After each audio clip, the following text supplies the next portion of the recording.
Assalamualaikum warahmatullahi wabarakatuh. Selamat datang kembali teman-teman di channel Manusia Setengah G Kuadrat. Oke, jadi di sini kita coba connecting ya dari PostgreSQL ke dalam Jupyter Notebook kita atau misalkan Python kita ya. Nah, kalau teman-teman sudah mengikuti video yang sebelumnya bahwa kita bisa connecting dari MySQL ya. Nah, kemudian kalau di sini sekarang Postgre. Nah, cuma mirip-mirip sih. Bedanya hanya package-nya aja mungkin. Nah, kalau pertama kita harus ini dulu ya, define password ya, karena kalau di tutorial kan nggak mungkin saya tampilkan password. Nah, kemudian di sini aku masukkan ke dalam variabel mypwd. Tadi udah aku ketikkan ya ininya passwordku. Kemudian aku ya tadi masukkan ke variabel ini. Jadi nggak perlu kita hardcode lagi di sini biar nggak kelihatan. Nah, kemudian kita butuh namanya PyScope gitu ya.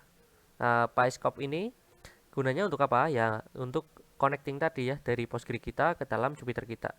Nah, kalau udah diinstal nih pakai pip install Scicop 2 binary ya tinggal kita import seperti itu. Kemudian kita tinggal panggil seperti yang MySQL kemarin ketentuannya kita perlu user misalkan Postgres punya saya. Kalau teman-teman namanya root ya root, admin ya admin. Kemudian misalkan nama teman-teman sendiri ya tulis aja, tergantung nama user kalian itu apa. Kalau password ya tadi udah aku define di awal. Kalau host itu ya localhost kita. Portnya ya tinggal default ya. Kalau teman-teman nggak ubah-ubah, tapi kalau diubah-ubah ya disesuaikan. Kalau defaultnya sih 5432 kalau Postgre ya. Kemudian database yang ada, ini saya punya database DVD rental. Ini di download dari Google juga banyak nih, karena open ya. Kemudian kita ambil kursor dengan connection.cursor. Connectionnya ini adalah ya tadi connection dari Psycop ini ya, kayak gitu sih.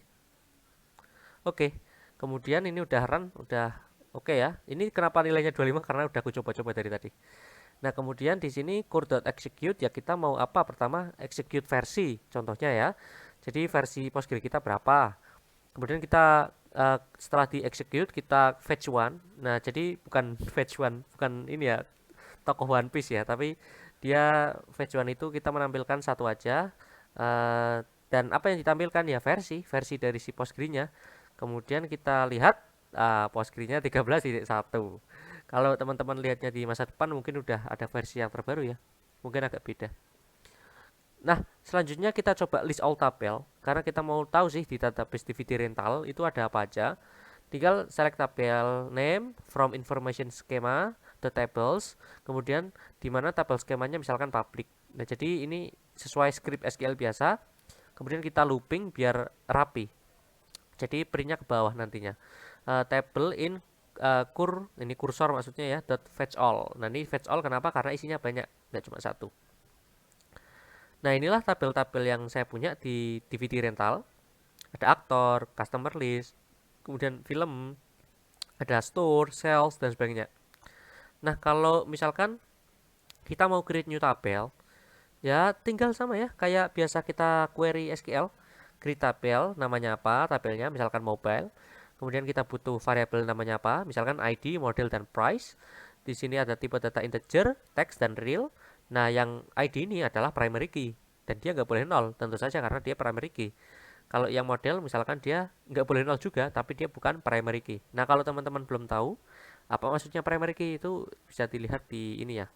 Uh, Google juga banyak primary key itu apa, tapi intinya dia adalah kayak unik ya, sesuatu yang unik yang tidak bisa disamakan antara satu orang dengan orang yang lain. Karena nanti kalau mau joining, kemudian apa ya melakukan analisis ya satu orang ya punya satu ID gitulah intinya biasanya kayak gitu. Kemudian kita execute kayak biasa, kemudian di commit kayak agreement aja dulu.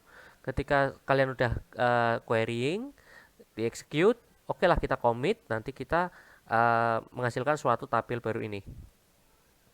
Nah, tabel created successfully ini ya, karena ini di print kalau sukses, kalau gagal ya akan ada error.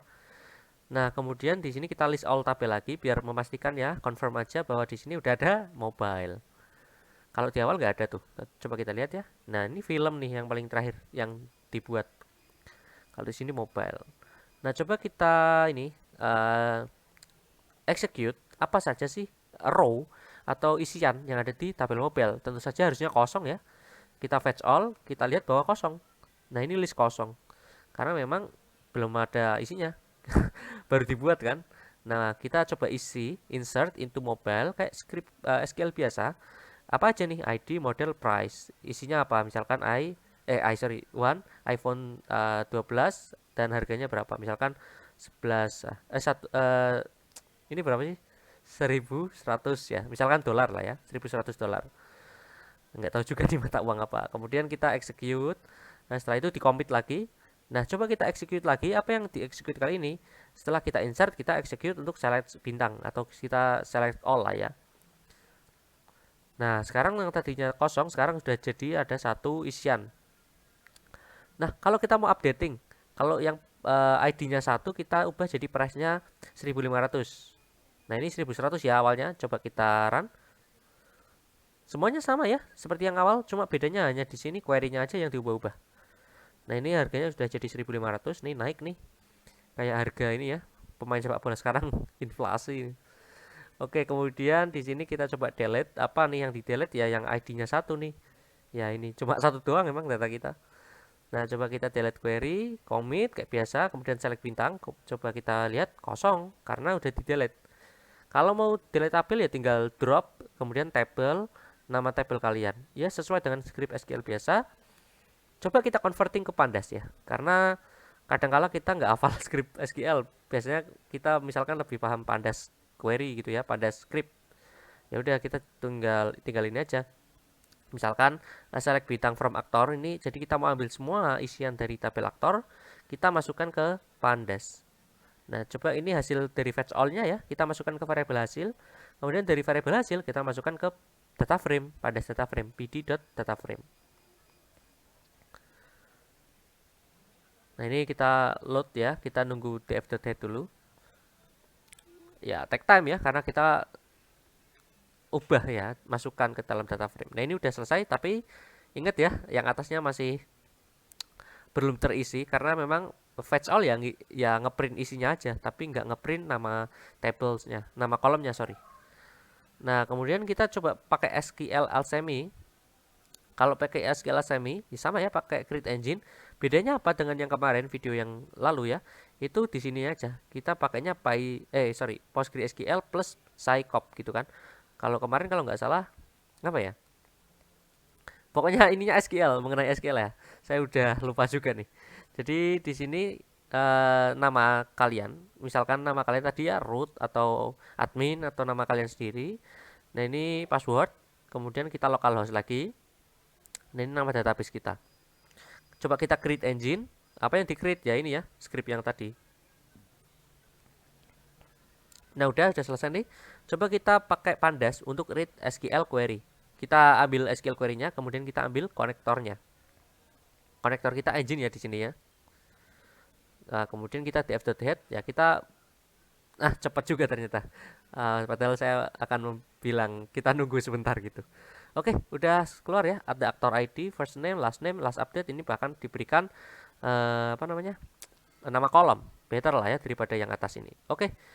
Oke, jadi kalau teman-teman mau explore lebih lanjut, ada ini library lain, misalkan PG 8000, PyPostgreSQL, PyGreSQL dan sebagainya. Nah, ini yang baru kita pakai dari tadi itu cuma SQL Alchemy dan Scicop, cuma dua tok. Ya, mungkin kalian bisa explore lebih lanjut, tapi yang populer emang dua itu ya. Makanya saya ajarkan di sini. Oke, semoga bisa bermanfaat. See you next time. Bye bye. Assalamualaikum warahmatullahi wabarakatuh.